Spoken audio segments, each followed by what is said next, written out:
Welcome to Standard 12th, Chapter number 5, Oscillation, Lecture number 1.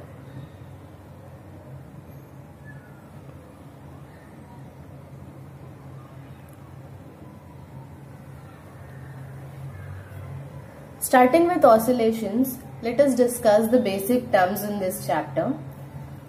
That is, periodic motion. Beta, what is periodic motion? Any motion that repeats itself after equal interval of time is known as periodic motion. It means कोई भी motion, कोई भी ऐसा motion जो खुद को equal time interval के बाद में रिपीट करे, उसे हम पीरियोडिक मोशन कहते हैं.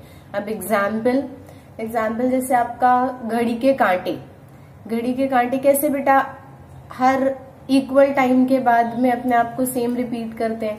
मतलब 1 मिनट पहले जो कांटा 12 पे था, 1 मिनट बाद भी वो कांटा आपको 12 पे दिखेगा, एग्जैक्ट आफ्टर 1 मिनट, राइट. जैसे नेक्स्ट एग्जाम्पल है आपका सिंपल पेंडुलम कैसे बेटा अपनी जगह पे ऑसिलेट होता रहता है, उसका मोशन देखा है, वो भी पीरियोडिक मोशन है. Then rotation and revolution of planets, वो भी अपने टाइम पर ही इक्वल टाइम इंटरवल पर मूवमेंट परफॉर्म करते हैं. सीविंग मशीन की नीडल, ये सब पीरियोडिक मोशन में आता है. So what you say periodic motion as any motion that repeats itself after equal time interval is periodic motion.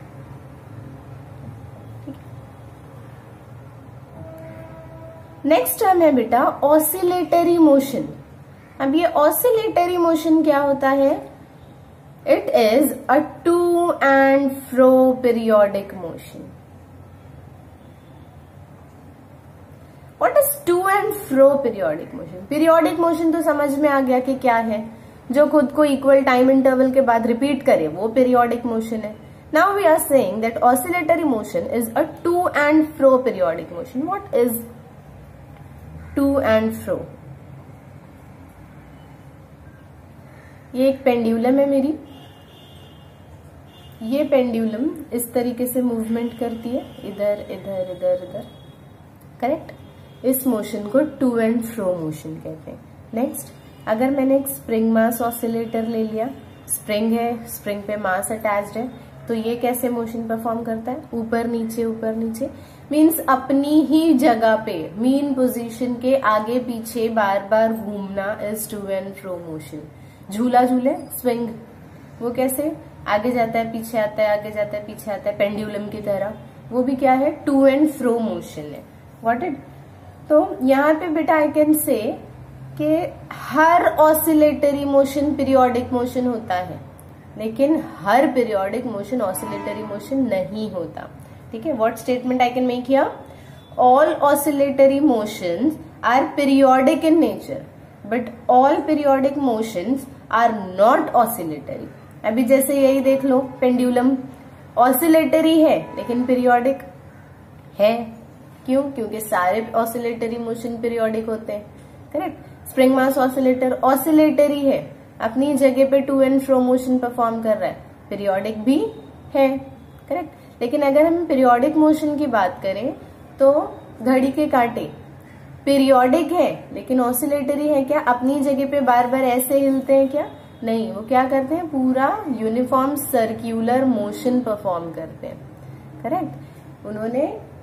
उनका मोशन कैसा है? यूनिफॉर्म सर्क्यूलर मोशन जैसा मोशन है, ऑसिलेटरी मोशन नहीं है. देयरफॉर आई कैन से periodic motion is not oscillatory but oscillatory motion is periodic. Okay, समझा इतना?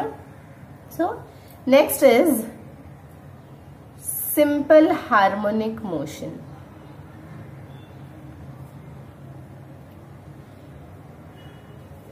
What is simple harmonic motion बेटा? What do you mean by the term harmonic? Harmonic क्या होता है? हारमोनियम सुना है. हारमोनियम कैसा होता है? अपने आप को कंप्रेस करता है, फिर रेरफैक्ट करता है, फिर कंप्रेस करता है, फिर रेरफैक्ट करता है। देखा है कभी हारमोनियम बजाते हुए किसी को? कैसे बजाते हैं? पहले कंप्रेस करते हैं, फिर थोड़ी देर के बाद में वो रेरफैक्ट होता है, फिर इक्वल टाइम इंटरवल के बाद में कंप्रेस होता है। तो वो जो इक्वल टाइम इंटरवल पे वो अपने आप को कंप्रेस और रेरफैक्ट कर रहा है, उस मोशन को हार्मोनिक मोशन कहते हैं। बार बार आगे पीछे हो रहा है, राइट? तो that is harmonic motion, harmonic in nature. अभी जैसे हमारे 7 सुर है, क्या 7 सुर है? सा रे ग म प ध नी सा। 7 सुर कहते हैं इसे, लेकिन बोलते क्या है? सारे ग म प ध नी सा, राइट? देखो 7 सुर बेटा यहाँ खत्म हो गए। ये जो है ये 8वां है और ये 8वां पहले के इक्वल है। मतलब 7 के बाद में पहले ने रिपीट किया खुद को, वैसे ही या ऐसे ही जाता है बेटा, सारे ग म प ध नी, सारे ग म प ध नी, सारे ग म प ध नी, राइट? मतलब हर 7 के बाद में पहला खुद को रिपीट कर रहा है। तो ये भी क्या है? हार्मोनिक नेचर है। इक्वल टाइम के बाद में खुद को रिपीट करना, after repeating itself after equal intervals. Got it? अभी ये तो हमने म्यूजिक की लैंग्वेज में बात कर ली। अगर मैं मैथ्स की लैंग्वेज में कहूं तो मैथमेटिक्स की लैंग्वेज में हार्मोनिक फंक्शंस कैसे बताएंगे हम? मैंने थीटा लिया, समझो मेरा थीटा है 0 degree, 90 degree, 180 degree, 270 degree and 360 degree. ये भी क्या हो गया बेटा? मैंने 90-90 का इक्वल इंटरवल ले लिया, करेक्ट? अब मैं इसका साइन थीटा निकालूंगी, कॉस थीटा निकालूंगी और टैन थीटा निकालूंगी, ठीक है? तो अगर मैं इसका साइन, कॉस और टैन निकालती हूं तो ये क्या हो जाएगा? साइन 0 क्या होता है? 0, साइन 90 इज 1, 180 इज अगेन 0, -1 0, ठीक है? वैसे ही कॉस क्या होता है? 1 0 -1 0 1, करेक्ट? टैन क्या होता है? 0 इन्फिनिटी। टैन जो है वो 0 से लेके 90 पे आने तक के ही इन्फिनिटी हो जाता है। Got it? अब अगर मैं, अब ये देखो बेटा, आपको दिख रहा होगा एक सीक्वेंस 0 1 0 -1 0 1 0 -1, ये ऐसे ही चलता रहेगा 90-90 के गैप पे। उसी तरीके से कॉस में 1 0 -1 0 1 0 -1 0, ये भी ऐसे ही रिपीट होता रहेगा। तो आई can say that it is a harmonic function, correct? अगर मैं इसका ग्राफ बनाती हूं साइन थीटा वर्सेस थीटा का, तो ये कुछ ऐसा हो जाएगा। ये 0 है, ये 90 है, ये 180, 270, 360, ठीक है? अब यहाँ पे क्या हो रहा है? ये मेरा +1 है, यहाँ पे ये मेरा -1 है। साइन 0 से उठा, 1 पे गया, 0 पे आया, -1 पे गया,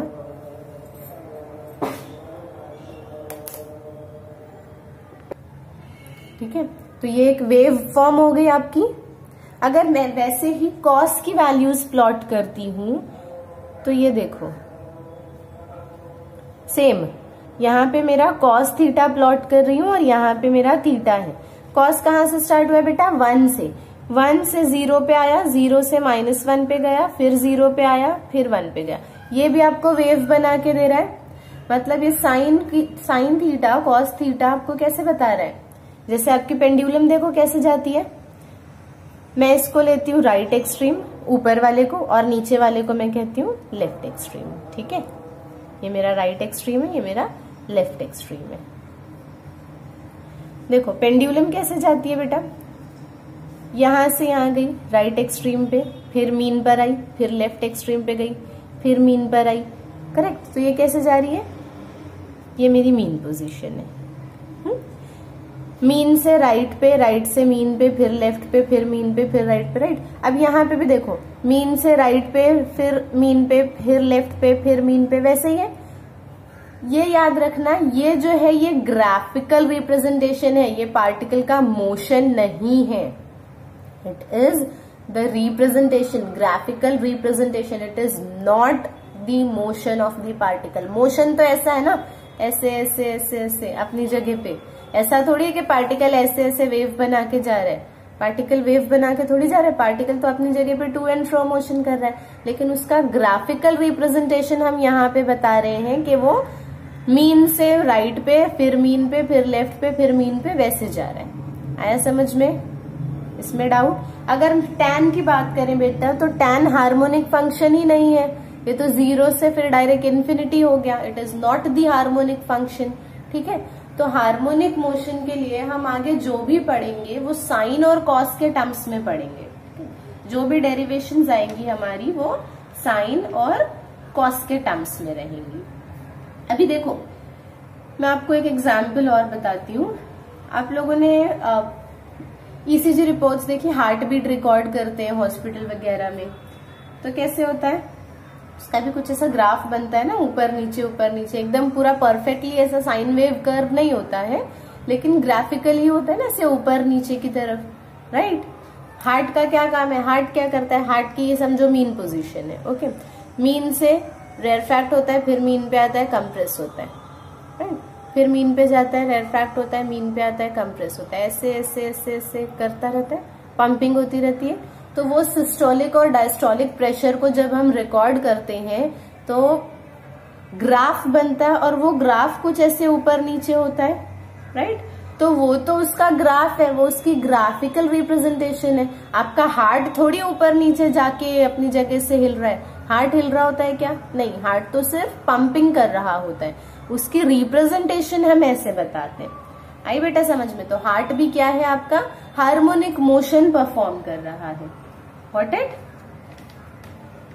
सो ये तो हो गया आपका mathematical representation and graphical representation के हम कैसे बताएंगे। अब आगे ये एसएचएम की डेफिनेशन क्या है? SHM is simple harmonic motion. SHM is the short form of simple harmonic motion. What is the definition for it? So beta, let us write the definition for SHM. SHM की definition क्या है? To and fro motion along a straight line. To and fro motion along a straight line in which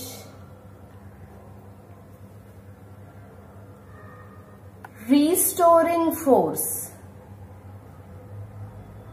is directly proportional to the displacement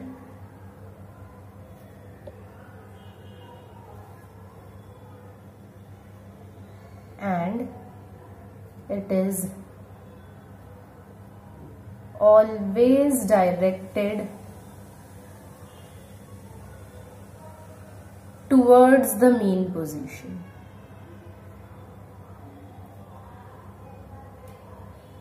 इतनी बड़ी सी definition लिख ली है लेकिन कुछ समझा नहीं, करेक्ट? ठीक है, मत समझो, ग्राफ से डायग्राम से समझते हैं। ओके, डायग्राम से समझ में आ जाएगा। ये देखो,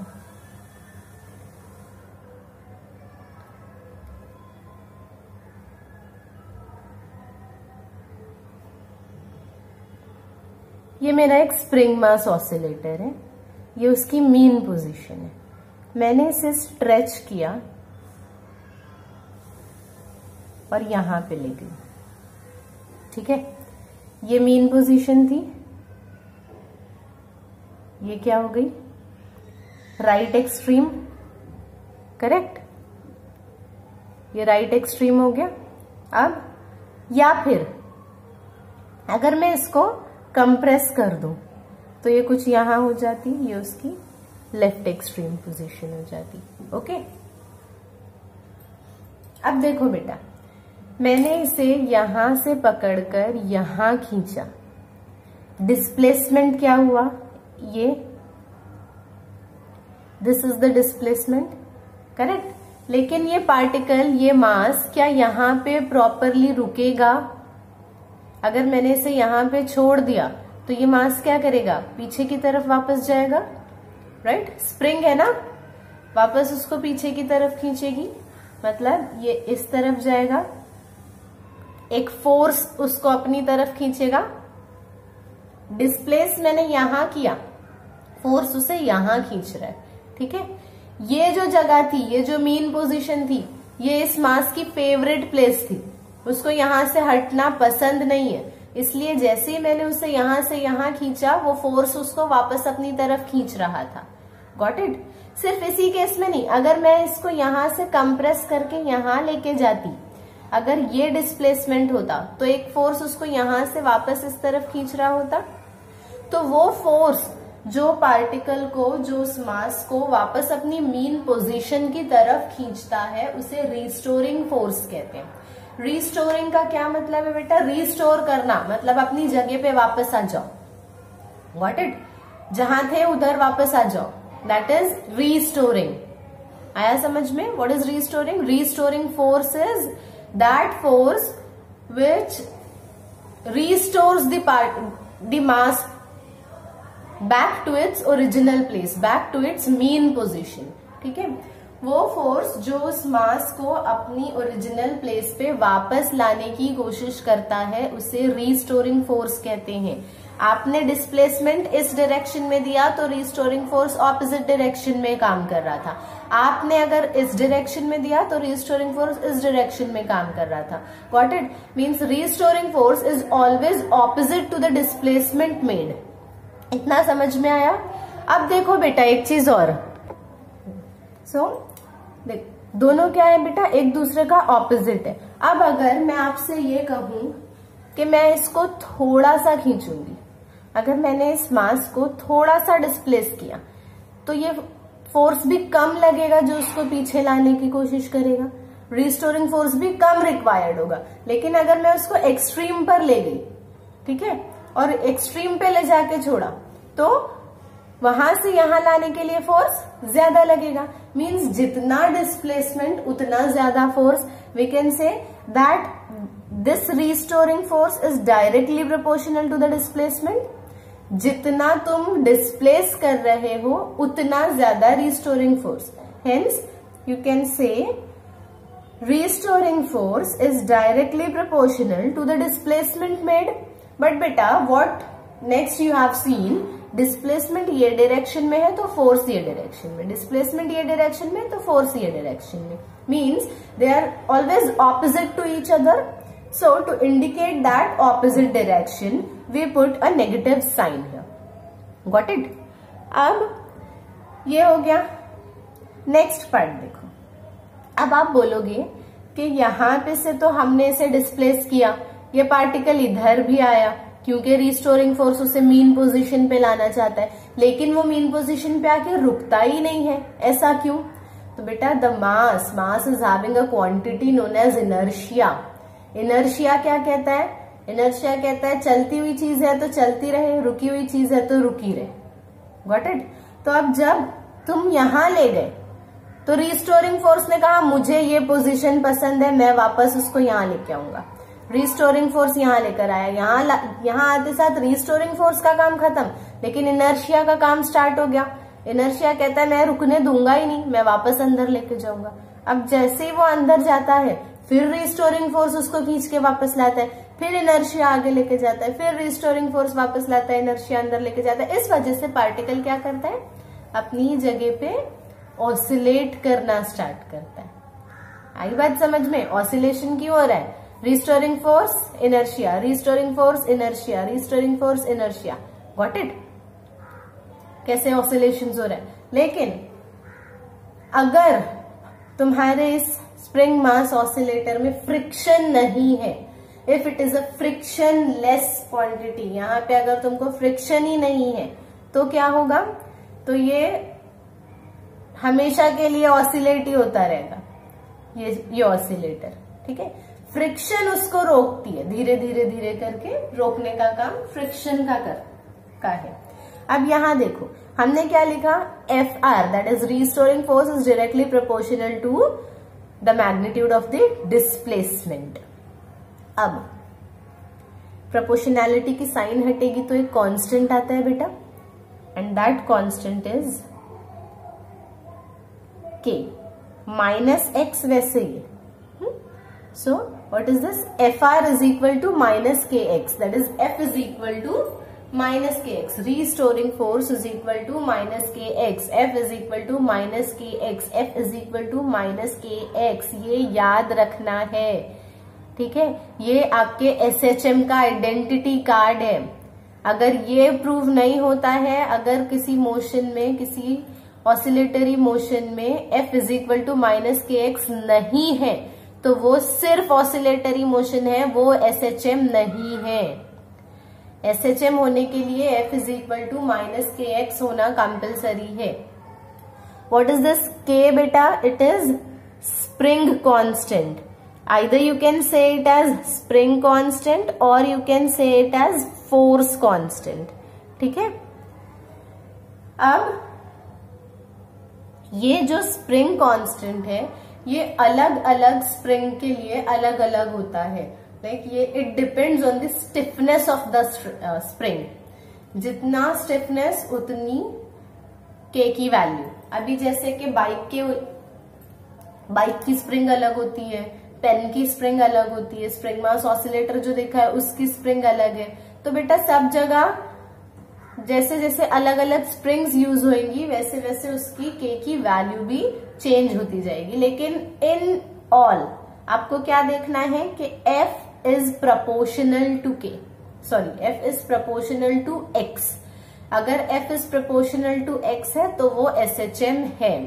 सिर्फ F is proportional to X नहीं, even I can say that A is also directly proportional to minus x। अब A कहां से आ गया, एक्सेलरेशन कहां से आ गया। What Newton said, न्यूटन का क्या कहना था, F is equal to ma, it means F is directly proportional to A, correct।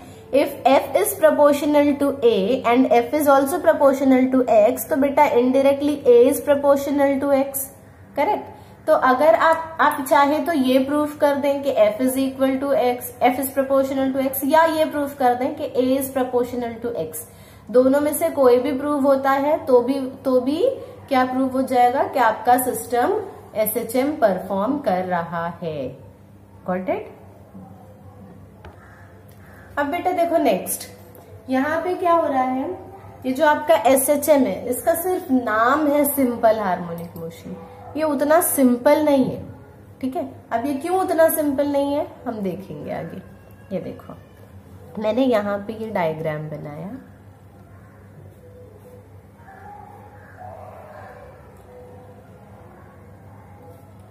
ये मेरा स्प्रिंग मास ऑसिलेटर है, मैंने इसे एक्सटेंड किया।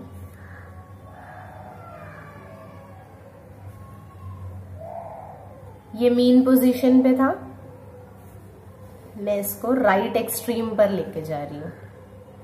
एक्सट्रीम पे भी लेके जा सकते हो, दोनों एक दूसरे का रेप्लिका है, कोई फर्क नहीं पड़ता। जो चीज मैं यहाँ बता रही हूँ वो चीज आप यहाँ पे भी बता सकते हो। मैंने राइट साइड कंसिडर किया। अब यहाँ देखो बेटा, इधर पर है तो यहाँ तो डिस्प्लेसमेंट हुई ही नहीं, पार्टिकल तो अपनी फेवरेट पोजीशन पे है, अभी तक के हमने उसे डिस्प्लेस नहीं किया, तो x क्या होगा, 0, राइट। अगर x 0 है तो रिस्टोरिंग फोर्स भी 0 होगा, कोई फोर्स नहीं लगा, करेक्ट। A भी 0 हो जाएगा। अब वही चीज यहां देखो, यहाँ पे डिस्प्लेसमेंट क्या है, मैक्सिमम है, डिस्प्लेसमेंट मैक्सिमम है, रिस्टोरिंग फोर्स भी मैक्सिमम होगा और एक्सेलरेशन भी मैक्सिमम हो जाएगा, करेक्ट। यहाँ पे आने के बाद जब मैंने मास को यहां से यहाँ पे खींचा, इधर आने के बाद वो स्टॉप हो जाता है, क्योंकि अब इससे आगे वो जा नहीं सकता, वो अपनी एक्सट्रीम पोजीशन पर है। यहां पर आके रुक गया, उसके बाद वो वापस पलट रहा है। बेटा तो इस पॉइंट पे उसकी वेलोसिटी क्या है, 0, राइट। इस पॉइंट पे 0 है क्योंकि यहां पे वो रुक गया। रुकने के बाद वो यहां से इधर वापस पलटा, लेकिन यहाँ के थोड़ी रुकता है, यहाँ तो वो अंदर चला जाता है, करेक्ट। तो यहाँ पे उसकी वेलोसिटी क्या है, मैक्सिमम, ओके। यहाँ पोटेंशियल एनर्जी मैक्सिमम होती है, बट यहाँ पोटेंशियल एनर्जी 0 होती है।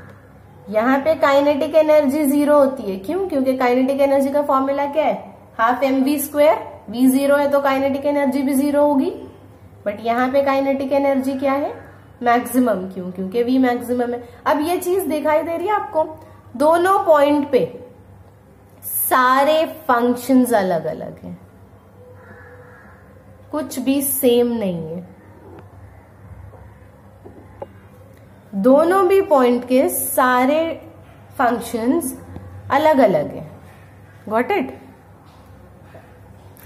सिर्फ यही 2 पॉइंट की बात नहीं है बेटा, आप पूरे इसमें कोई भी, यानी जितना वो ऑसिलेट कर रहा है, यहाँ लेफ्ट एक्सट्रीम पे भी जो जाएगा, लेफ्ट एक्सट्रीम से राइट एक्सट्रीम तक में जितने पॉइंट्स आ रहे हैं, हर पॉइंट पे हर फंक्शन की वैल्यू अलग अलग अलग अलग रहेगी। तो हम ऐसे सिस्टम को कैसे पढ़ें जो हर पॉइंट पे वैल्यूज चेंज हो जाती है जिसकी? तो ये तो डिफिकल्ट हो गया, कितना कॉम्प्लिकेटेड हो गया हमारे लिए। भाई कैसे पढ़ेंगे? सब अलग अलग हो जा रहा है। तो बेटा साइंटिस्ट ने क्या किया? दे सेड सबसे इजी मोशन आपके लिए यूनिफॉर्म सर्कुलर मोशन है, राइट? यूसीएम हमने 11th में भी पढ़ा है। क्या है यूसीएम? वो मोशन जो सर्कमफेरेंस के अलोंग घूमता है और कांस्टेंट स्पीड में होता है। उसमें तो हर जगह स्पीड कांस्टेंट होती है, करेक्ट? सबसे इजीली हमें पता है यूनिफॉर्म सर्कुलर मोशन में v is equal to R omega हर जगह, a is equal to acceleration क्या हो जाता है? आर अल्फा सब जगह, करेक्ट? सो वो तो हमें पता है, उसके बारे में हमें सब पता होता है। क्यों? क्योंकि वो तो इजीएस्ट मोशन है हमारे सिलेबस का। तो साइंटिस्ट ने कहा ठीक है, आपको यूसीएम आता है तो हम एसएचएम पढ़ा देंगे आपको। हम एसएचएम आपको यूसीएम की भाषा में पढ़ाएंगे।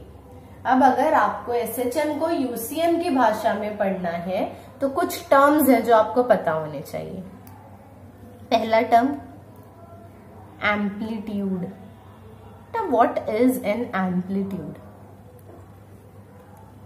This is my mean position, this is my right extreme, this is my left extreme. Particle यहाँ था, यहाँ से यहाँ पर गया, अब इसके आगे नहीं जा रहा है, अब यहाँ से वो वापस यहाँ पलट रहा है, फिर इधर जाएगा, फिर वहां से वापस यहाँ पलटेगा। Got it? तो मीन पोजीशन से जितना ज्यादा वो डिस्प्लेस हो पाया यहाँ तक, ये उसकी मैक्सिमम लिमिट थी। तो ये जो मैक्सिमम डिस्प्लेसमेंट है वो एम्पलीट्यूड है, क्योंकि अब इसके आगे वो गया नहीं, वापस आ गया।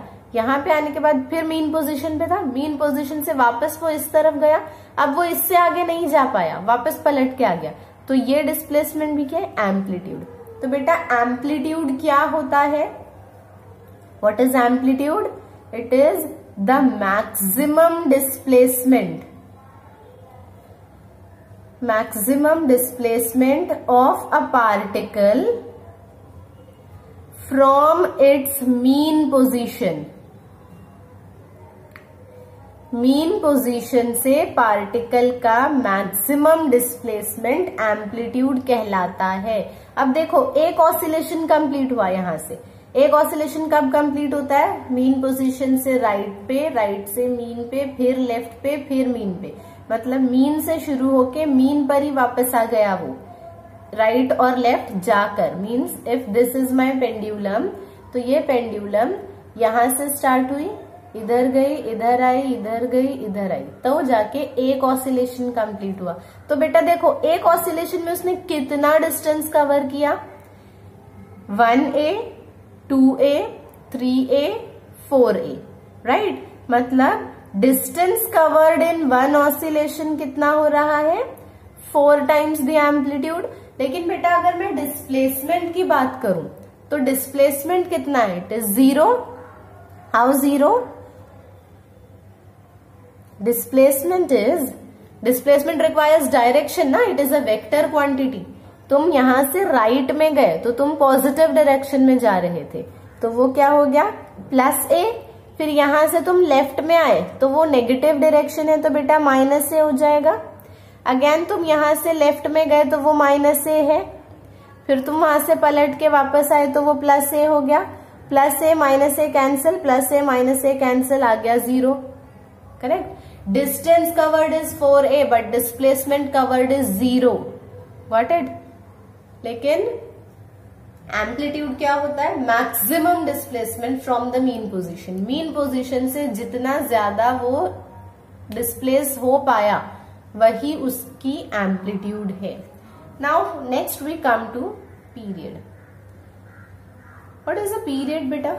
हमने नॉर्मली स्कूल कॉलेजेस में सुना है पीरियड क्या होता है, 30 मिनट्स का एक पीरियड होता था स्कूल में, 30 मिनट्स खत्म, एक पीरियड खत्म, एक टीचर चली गई, उनका लेक्चर कंप्लीट हो गया, करेक्ट। तो वो एक लेक्चर जितने टाइम में कंप्लीट हुआ था वो पीरियड था। उसी तरीके से यहाँ पे जितने टाइम में एक ऑसिलेशन कंप्लीट हो रहा है, एक ऑसिलेशन का क्या मतलब बेटा, ये जो 4a डिस्टेंस था, यहां से यहां, यहां से यहां, यहां से इधर, फिर इधर से इधर, गॉट इट।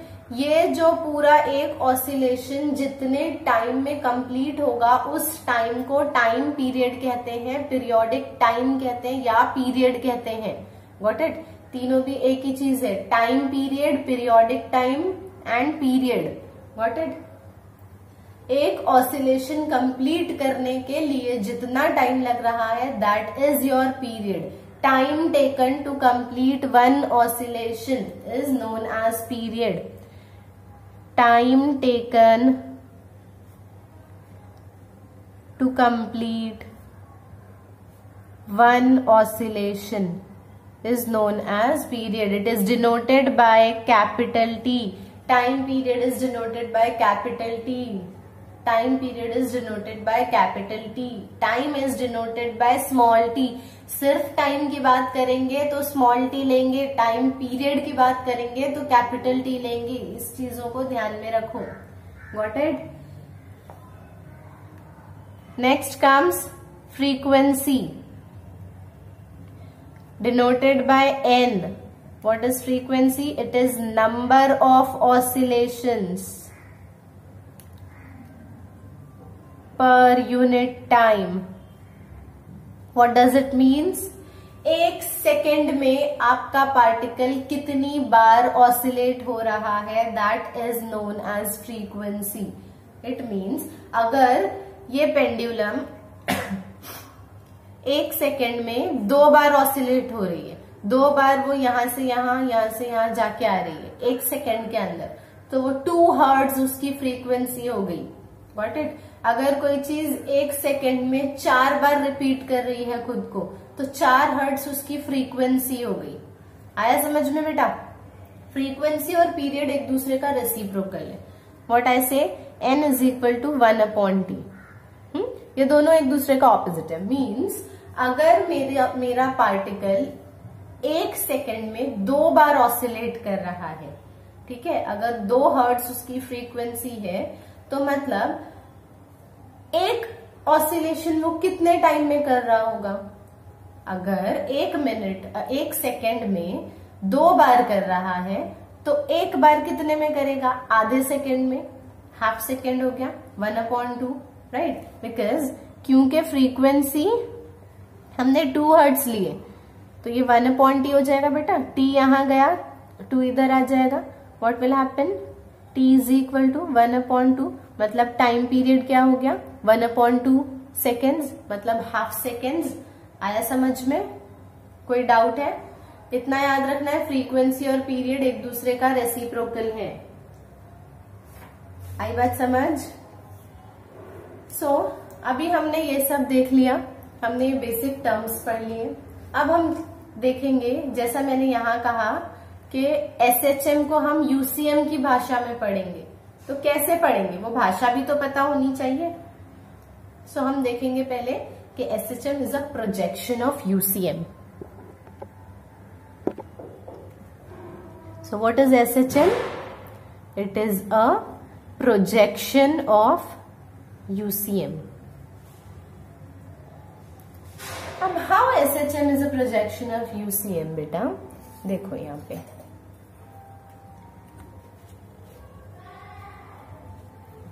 ये मेरी SHM की लाइन है, ओके। यहाँ पे मेरा पार्टिकल SHM परफॉर्म करने वाला है। SHM 2 डायमेंशनली होता है ना, ऐसे ऐसे, ये मेरा यूसीएम का सर्कल है।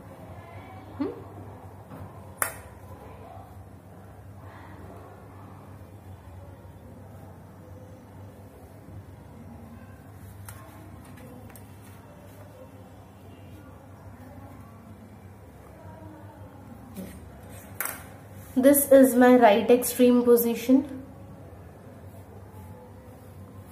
This is my left extreme position.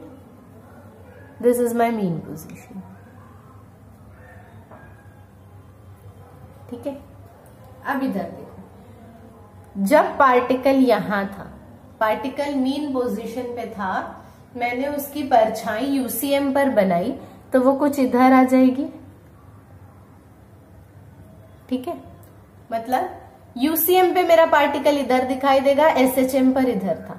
अब पार्टिकल यहां से यहां गया तो इधर आ जाएगा। ठीक है, समझो बेटा ये मेरा पॉइंट ए है, तो मेरा पॉइंट ए इधर आ गया। ओके, इसके बाद पार्टिकल यहां पहुंचा तो इधर आ गया। मतलब ये देखो, पार्टिकल ने जब मीन पोजीशन से राइट एक्सट्रीम तक के गया, यहां से यहां तक के जाने में उसने 90 डिग्री फेज कवर कर लिया। अब मेरा पार्टिकल वापस पलट रहा है। व्हाट इट, अब वो यहां से यहां वापस, यहां से इधर गया तो 90 डिग्री का फेज कंप्लीट हो गया। अब वो यहां से वापस इधर आ रहा है, तो क्या होगा, देखो पार्टिकल मेरा यहां से, अब समझो इधर है, वापस आने में यहां पर है। ये मेरा पॉइंट बी है। अब मैं पॉइंट बी की परछाई बनाऊंगी, तो वो कैसे बनेगी, इधर। अब वो फर्स्ट में नहीं बन रही है बेटा, ये फर्स्ट था मेरा, मैंने इसे सेकंड लिया, इसे थर्ड लिया और इसे फोर्थ लिया। ठीक है, अब वो मेरा फर्स्ट में नहीं, अब वो मेरा सेकंड में बनेगा। क्यों, बिकॉज इट इज, देखो ये यहाँ पे इस तरीके से जा रहा था, तो मेरा ये सर्कल भी इस तरीके से जा रहा था। अब मेरा पार्टिकल इस तरीके से इस साइड वापस आ रहा है, मेरा देखो ये सर्कल भी इस साइड वापस आ रहा है। ठीक है, आया समझ में, ये इसकी इस डायरेक्शन की पोजीशन, तो इसकी भी इस डायरेक्शन में, ये वापस आने वाली तो इसकी भी वापस आने वाली। ये पहले जब 1A कंप्लीट कर रहा था तब वो ऑलरेडी 90 डिग्री फेज कवर कर चुका था। अब जब वो दोबारा रिटर्न आ रहा होगा तो वो दूसरा 90 पे जा रहा होगा, मतलब वो 180 कंप्लीट कर रहा होगा। Got it. तो जब पार्टिकल यहां है तो प्रोजेक्शन यहां बनेगा। अगर समझो मेरा पार्टिकल यहां होता, ये पॉइंट सी है, तो वो प्रोजेक्शन यहां बनता। ठीक है, आया समझ में। अब मेरा पार्टिकल यहां पे देखो मीन पोजीशन पे वापस आ गया तो इधर आ जाएगा। Got it. मतलब मीन पोजीशन से राइट एक्सट्रीम पे जाने के लिए उसने 90 कवर किया, फिर राइट एक्सट्रीम से मीन पोजीशन पे आने के लिए नेक्स्ट 90 कवर हो गया। मतलब अभी तक के उसने 180 का फेज ट्रेस कर चुका है। अब वो जब वहां वापस यहां से इस तरफ जा रहा होगा, अब मेरा पार्टिकल समझो यहां पे कहीं पर है, this is my point D. तो ये पार्टिकल अब इस तरफ जा रहा है, इस तरफ वाला डायरेक्शन ये है, करेक्ट। तो अब इस थर्ड में आएंगे हम, तो मेरा प्रोजेक्शन यहां पे बनेगा इधर, ये मेरा पॉइंट डी हो गया। पार्टिकल इधर आएगा ई, तो प्रोजेक्शन यहां बनेगा।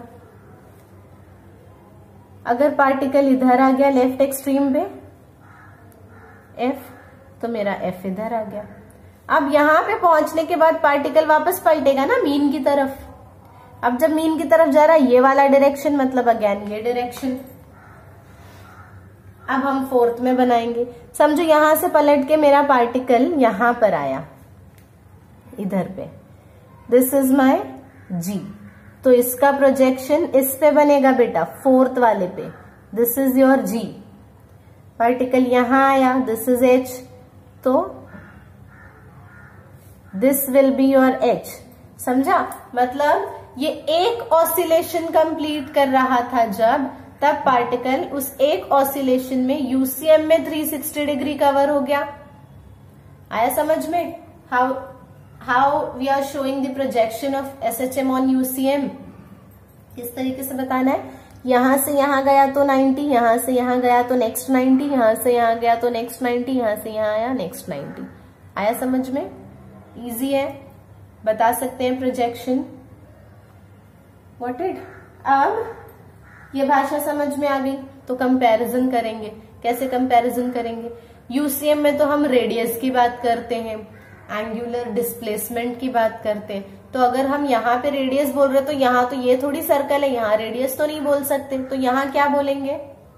ये देखो, हम कंपैरिजन चार्ट बना लेते हैं।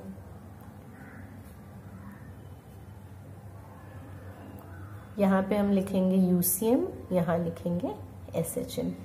बेटा जो यूसीएम में रेडियस कहलाता है वो एसएचएम में एम्पलीट्यूड होता है। ठीक है, यूसीएम का रेडियस, एसएचएम का एम्पलीट्यूड। देखो यहां से यहां आया पार्टिकल, यहां से जब यहां आया ये एक एम्पलीट्यूड था, राइट। ये एक एम्पलीट्यूड में वो यहां से यहां आ चुका था, रेडियस जितना हिस्सा कवर कर चुका था, करेक्ट। तो यूसीएम में रेडियस, एसएचएम में एम्पलीट्यूड। नेक्स्ट, यहां पे हम जो एंगुलर डिस्प्लेसमेंट कहते हैं, एसएचएम में हम उसे फेज कहते हैं। डिस्प्लेसमेंट थीटा, जो हम यूसीएम में एंगल बताते हैं ना, angle traced by the radius vector, that is phase in SHM. यहां पे जो हम एंगुलर वेलोसिटी कहते हैं, यहां पे हम उसे फ्रीक्वेंसी कहते हैं। ओके, ये चीज ध्यान में रखना है आपको। Radius is amplitude, theta is omega T. Got it. हम आगे जब रेफरेंस सर्कल मेथड पढ़ेंगे तो हमें ये चीज पता होनी चाहिए। Okay, let us deal with reference circle method. बहुत इजी है। रेफरेंस सर्कल मेथड अगर समझ में आ गया बेटा तो आपको डेरिवेशंस आगे बहुत इजीली समझेंगी। देखो एक चीज मैं आपको और बता दूं, अभी ये मेरी पेन है, ठीक है, इसकी परछाई दिख रही है आपको। मैं पेन को सर्क्यूलर मोशन में घुमाऊंगी, आप बताइएगा परछाई कैसे बन रही है।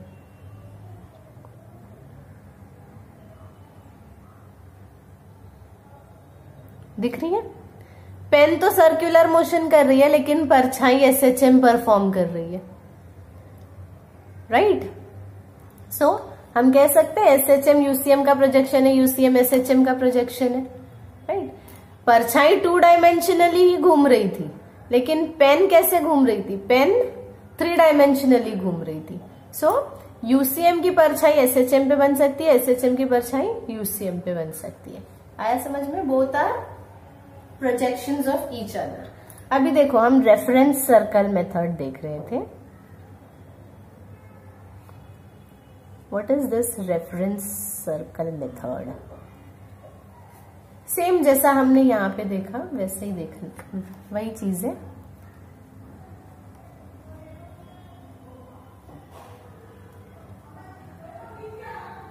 ये है हमारा एसएचएम की लाइन, ये है हमारा यूसीएम का सर्कल।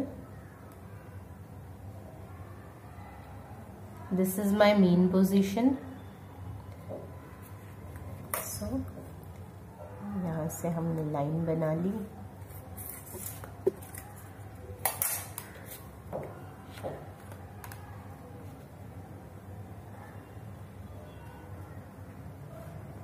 ठीक है, अब देखो बेटा,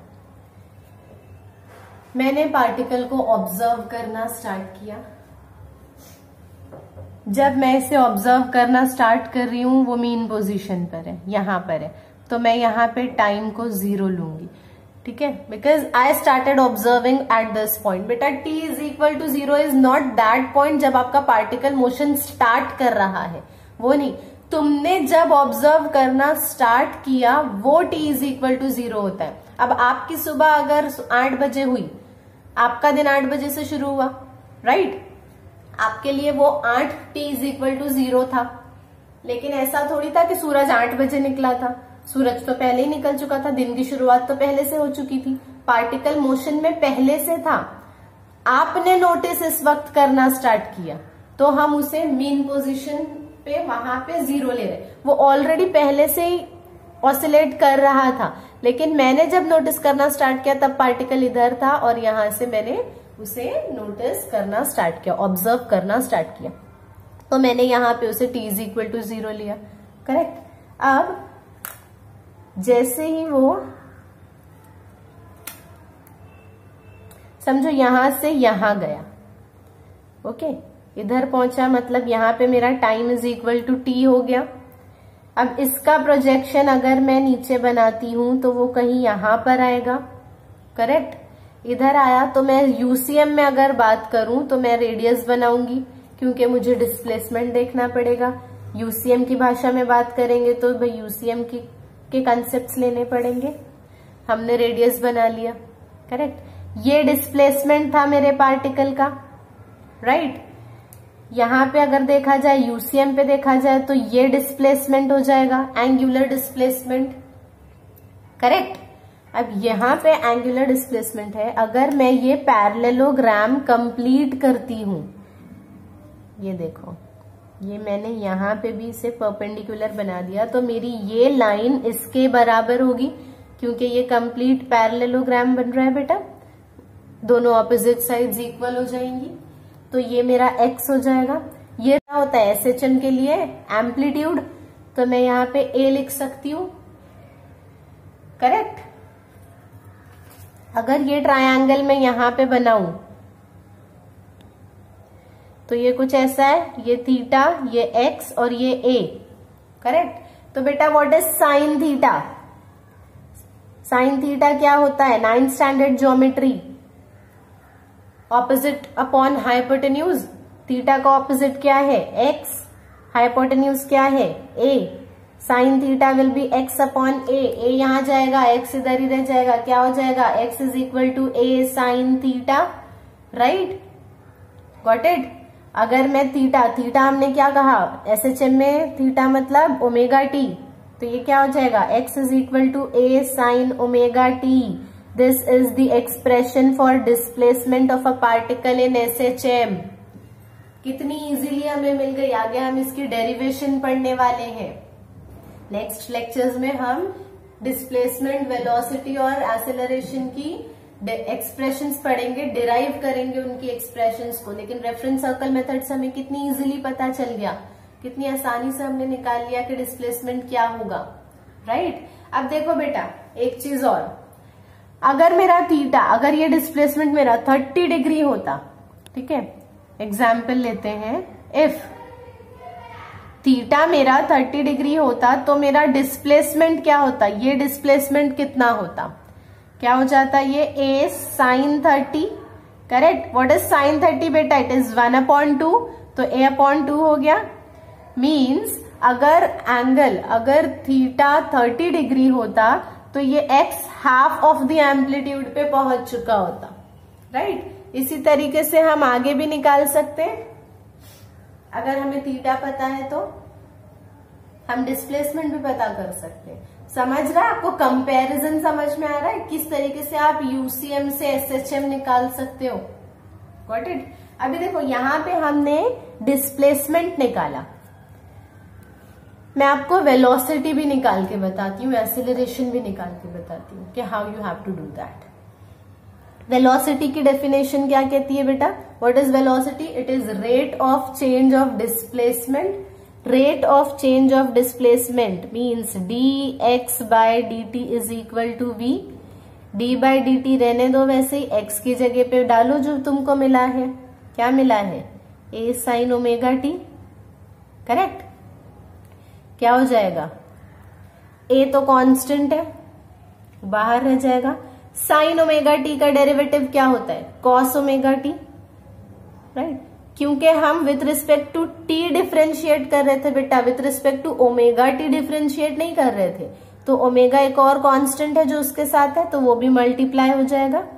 सो आपको वेलोसिटी भी मिल गई, v is equal to a omega cos omega t. अगर मैं एक्सेलरेशन निकालना चाहूं तो एक्सेलरेशन क्या कहता है? dv by dt is equal to acceleration. Rate of change in velocity is your acceleration, तो ए क्या हो जाएगा, d by d t of a omega cos omega t. A constant है, ओमेगा भी कांस्टेंट है, वैसे ही रह जाएगा। कॉस ओमेगा टी का डेरिवेटिव क्या होता है, minus sine omega t, minus इधर आया, साइन ओमेगा टी वैसे ही हो गया, क्योंकि ओमेगा था टी के साथ में तो ओमेगा मल्टीप्लाई हो जाएगा, तो ये ओमेगा स्क्वायर हो गया। तो एक्सेलरेशन क्या हो जाएगा बेटा आपका, minus A omega square sine omega T. Got it? कितनी इजीली हमने डिस्प्लेसमेंट, वेलोसिटी और एक्सेलरेशन तीनों निकाल लिए। इसी तरीके से हम डेरिवेशन में भी करेंगे नेक्स्ट लेक्चर में। अभी देखो एक चीज और, अगर मैं यहाँ पे नोटिस कर रही थी जब, तो पार्टिकल 0 पर था, लेकिन अगर कभी ऐसा होता कि मैंने जब नोटिस करना स्टार्ट किया तो पार्टिकल मीन पोजीशन पे नहीं यहाँ कहीं पर होता, तो मुझे t0 तो यहां से लेना पड़ता और डिस्प्लेसमेंट पार्टिकल का यहां से देखना पड़ता, राइट? तो हम अभी वैसे देखेंगे कि अगर हमारा पार्टिकल अपनी मीन पोजीशन पे नहीं होता हमारे ऑब्जर्वेशन के टाइम पे, तो हम किस तरीके से रेफरेंस लेते हैं। ये देखो अगेन, ये SHM है, ये UCM है,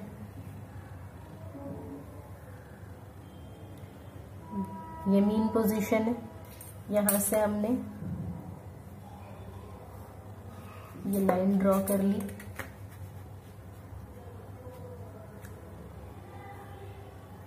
ठीक है, अब देखो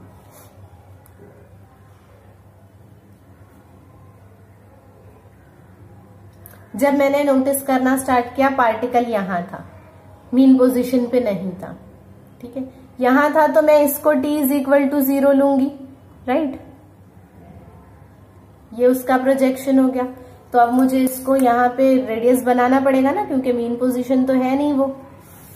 तो ये जो एंगल डेल्टा था, ये आपका मिस्ड आउट एंगल है, ये आपने मिस कर दिया, राइट? ये आपने नोटिस नहीं किया था, लेकिन वो है, डिस्प्लेस तो पार्टिकल हुआ है, मीन पोजीशन से डिस्प्लेसमेंट देखते हैं, करेक्ट?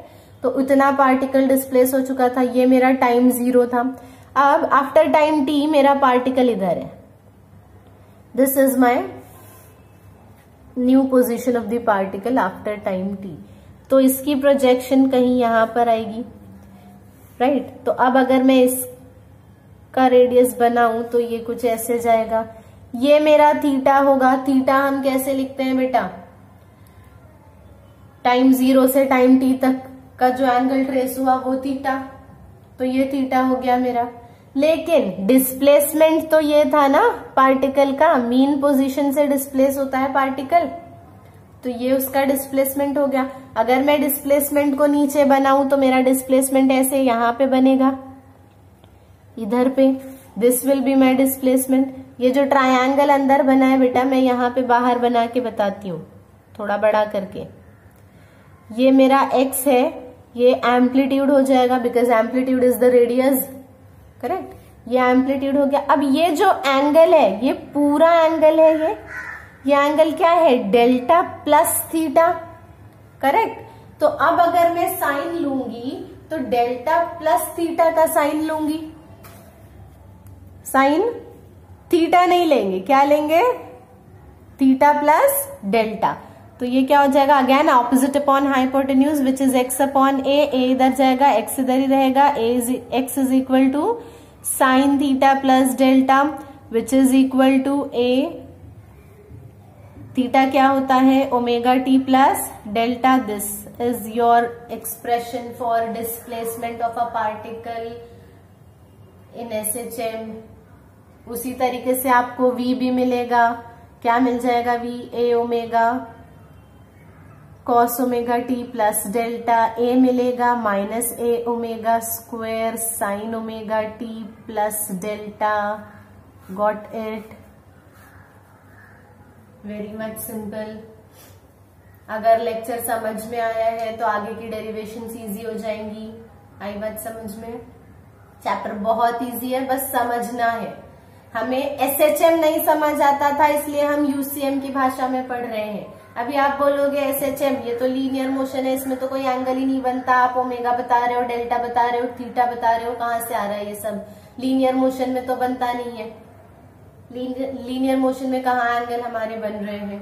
करेक्ट। लेकिन बेटा हमने क्या कहा, हम SHM को UCM की भाषा में पढ़ रहे हैं और UCM में एंगल बनते हैं, इसलिए हम SHM में भी उन्हीं टर्म्स का यूज कर रहे हैं जो हम UCM में करते हैं। आई बात समझ में? इतना क्लियर है? From the next lecture we will start with derivations. Okay, till then bye bye.